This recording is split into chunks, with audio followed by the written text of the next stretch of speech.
Urgente, urgentíssimo, pânico geral entre os comunistas e os jornalecos por causa da manifestação, melhor dizendo, da mega manifestação que aconteceu lá na Paulista. Mais de 1 milhão de pessoas estavam lá, verde e amarelo, lotou. O que você via era só verde e amarelo, mas não para por aí não. OAB acorda do sono profundo e encurrala Moraes. Deixa o like, comenta, compartilhe, se inscreva no canal. Não se esqueça de clicar no sininho para receber todas as notificações. Gostaria de mandar um forte abraço a todos os patriotas, conservadores nos 4 cantos do Brasil e também no exterior. E sem mais delongas, vamos ao que interessa. Parece que finalmente a OAB decidiu tomar um posicionamento mais firme contra as arbitrariedades praticadas pelo Supremo Tribunal Federal, STF, especialmente nos casos envolvendo as manifestações de 8 de janeiro. O presidente do Conselho Federal da entidade, Beto Simonetti, afirmou ao ministro Alexandre de Moraes, do Supremo Tribunal Federal, STF, que a condução do inquérito sobre o plano de golpe pode estar gerando prejuízos irreparáveis às defesas dos acusados.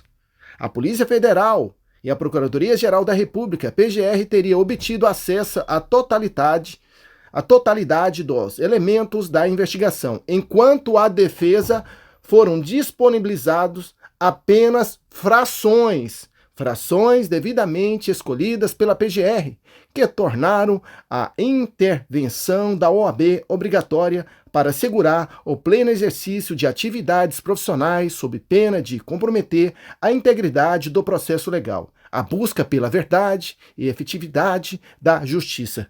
Gente, comprometer, já comprometeu há muito tempo, cheios de vícios processuais, sem ampla defesa, sem um contraditório. Na verdade, quem está julgando era para ser julgado por causa dessas arbitrariedades, viu? A verdade é essa. Vem comigo que tem mais, não para por aí. Que fiasco que foi a manifestação de ontem, não é não? Flopou completamente. Foi uma demonstração de fraqueza e comprovou que realmente a anistia não é uma pauta popular e que ninguém se importa com isso. Essa seria a minha opinião se eu fosse uma dessas pessoas que se desinformam única e exclusivamente pela imprensa brasileira. O que só mostra o desespero deles em impedir que essa anistia aconteça e tentar desmerecer a força de mobilização que a direita e o Bolsonaro têm. Ontem a imprensa perdeu as estribeiras. Alguns exemplos. Ato de Bolsonaro pró-anistia reúne 44,8 mil na Paulista, aponta monitor da USP. Se veio da USP, então com certeza a gente tem que acreditar. Reinaldo Azevedo, pró-golpismo. Por que havia menos gente em São Paulo do que no Rio de Janeiro? E o que importa? Peraí, tinha menos gente na Paulista ontem do que em Copacabana?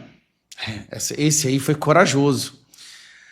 Folha de São Paulo, Bolsonaro abraça mãe de pichador em ato na Paulista e ataca STF e Lula. E coloca ele ali do lado do prefeito de São Paulo.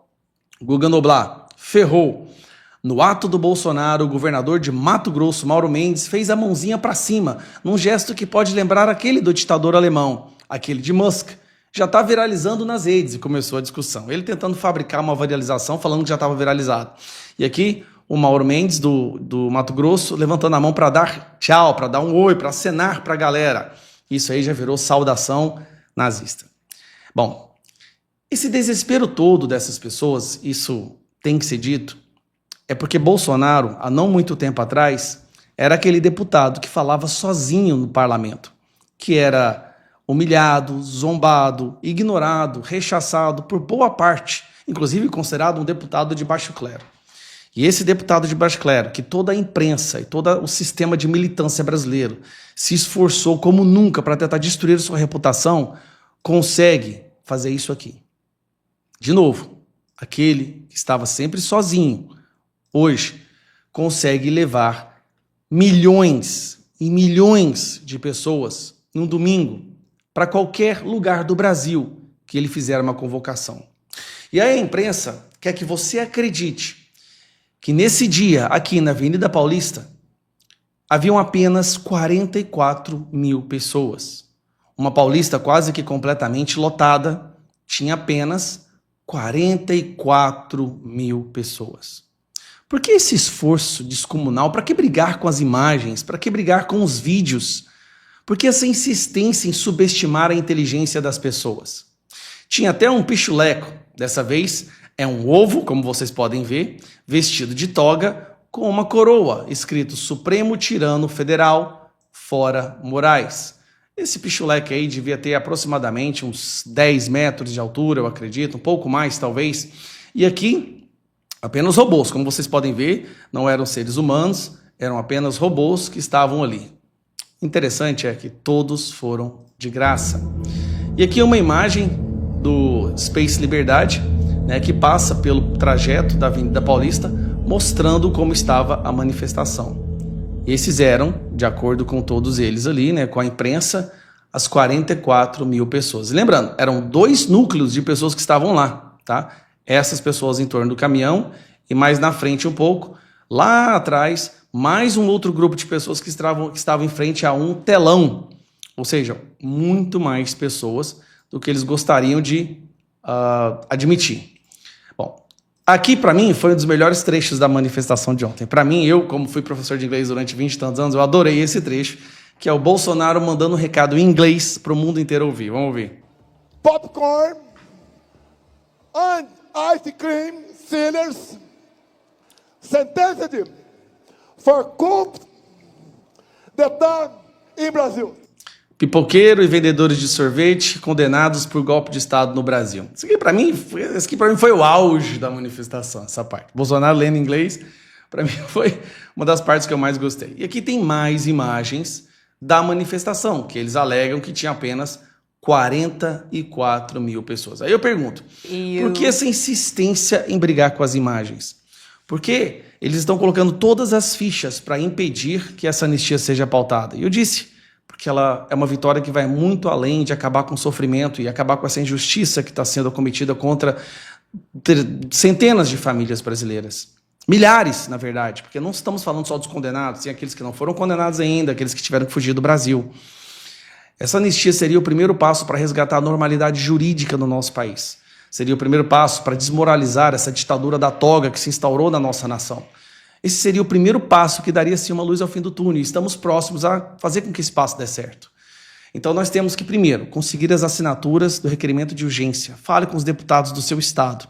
Esta semana é a melhor semana para pedir isso, porque eles viram, apesar da imprensa tentar corromper os fatos, né, esconder os fatos, eles viram a quantidade de pessoas que estavam nas ruas, que estavam na Paulista nesse domingo.